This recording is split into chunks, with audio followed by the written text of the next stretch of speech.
I was able to catch up with Singhawansa, the chairman of Visipatana College Rugby. Welcome, Mr. Hamza. The Pathanians were firing towards the latter part of the season last year. And do you think that momentum will help the Visipatana team going into the 2010 season? Definitely it will help. Why we started firing in the later stages was we changed our game plan. We are famous for open rugby in Sri Lanka. We play a fast open brand of rugby, which during the last 5-6 years we were lacking in that. Now we have switched on to that. With that we have made a new addition, which is a special power training, endurance and fitness strength, which is being done during the last 4 months.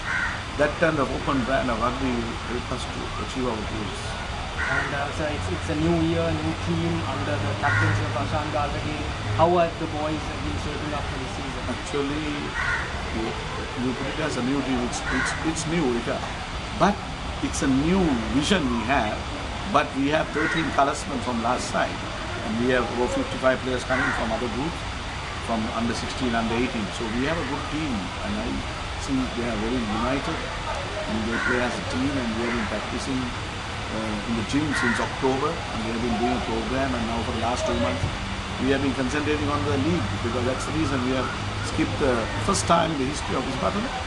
We have skipped 2 sevens tournament, and we are well known for sevens. We are champions of the sevens rugby, and we skipped it because sevens and 15s are 2 different layers.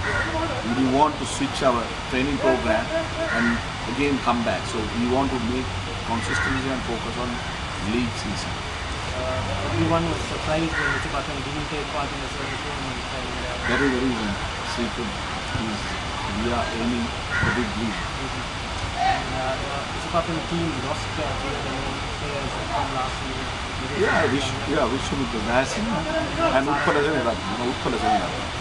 And how was the match team? I think in that position, looking forward, we have enough replacement. And win 3, we have Shanaka, who has come, he's also fast in the corner.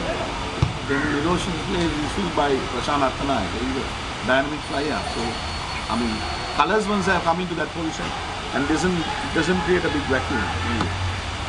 Visipatana College will by far play the toughest game in the first 3. They go against St. Peter's, who have won both sevens titles. Yeah, but when you take last year's St. Peter's, we demolished them in the first game. So for us, sevens rugby is far superior in skills and power play and everything. So I don't see St. Peter's as a threat. We will take it as a usual game. And the secret, as you see, what is the secret for Visipatana's success? Visipatana's success for this year going to be the special strength and endurance training which we have done. Visipatana was always were in the forefront of the game with the speed and tackling. They were lacking strength and speed, strength and endurance, which has been cultivated into the team now. With this, we are going to play a new brand of game, which you will see only on 24th of April. They have been successful right throughout producing a number of national players. Oh, Visipatana, if you take, this game was born in Visipatana in 1960.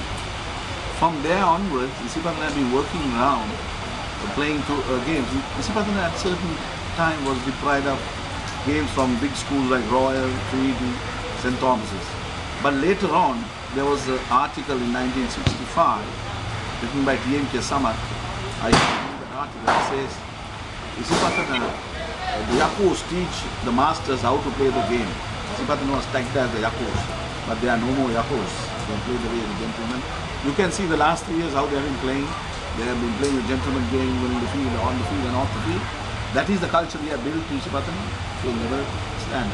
So this year with all these other things we are going to go ahead, and we have a good, why you asked why we have been consistent, the reason is we have a good junior background.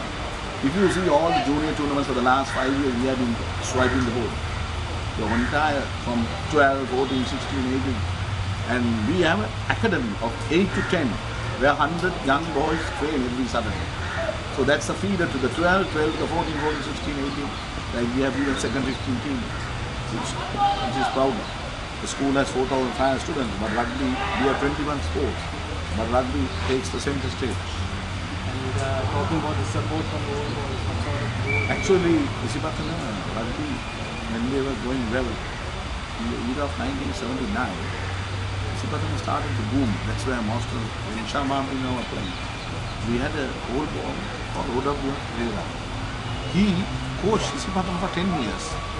That period, he migrated to Australia. He thought to himself, for this to go on, we need to form a rugby committee of old boys, which he was brainchild. With me, I was a rugby secretary that year. Myself, Bill Roy, together with O.W. and Maxwell Dash, we formed the rugby committee to look after the interest of the game, because our school is a middle class. So children who come are from remote villages, their talent is nurtured and being taken to the best to represent Sri Lanka. So this is a window to Sri Lanka. When you come to Isipatana, you nurture them and you take them to national. So, but I see Isipatana, rugby is a passion at Isipatana. So that's how I want to give back more to school rugby than to club. Because club rugby is of politics. The state of Sri Lanka rugby, what do you see? Sri Lanka rugby, a lot of politics, it's a different, actually it's on the constitution. The constitution has to be changed and there is an issue going on. But the school game is suffering. In Asia, Sri Lanka school style is the best. But we cannot go further due to the politics that is surrounded in the country. So it's a sad situation. And so the referees situation... Yeah, referee situation is becoming worse because now referees union is dissolved in Sri Lanka. They have been accredited to IRB. The IRB representative Gerard Gallagher was in Sri Lanka. He had a concern with the interim committee, but Gerard Gallagher will not accept the interim committee to run because the IRB doesn't allow that. On top of that, because of politics, the interim committee has suspended the rugby society. But in the school game start, they are going to be a major issue. To play a team like Isipatana, coming to play with unknown referee, we are not in a comfortable position. So there a lot of corruption can come and set into the game. Anything else you would like to add? And this should be arrested. This should even, all the top schools must get together and come to a compromise and get the referees responsible to a referee society. On an ad hoc basis, appointed referees will not do good for the game. And there may be a lot of problems and the players will get injured and there will be major thing happening and the spectators will get involved. It will become an issue. So your final message to the other teams taking part in the... All teams must play a clean game and without discipline is very important. We have viewers instance discipline and everybody must play a clean game and see that there is no animosity after the game. It should be a gentleman game rugby. Players must enjoy, spectators must enjoy. We always try to do that. Maybe due to situations, unknown crowd can come into a home game and disrupt the match. But we always try to maintain discipline and have a good, excellent game and also respect the opposition. And that's how I would say even the other team should take note.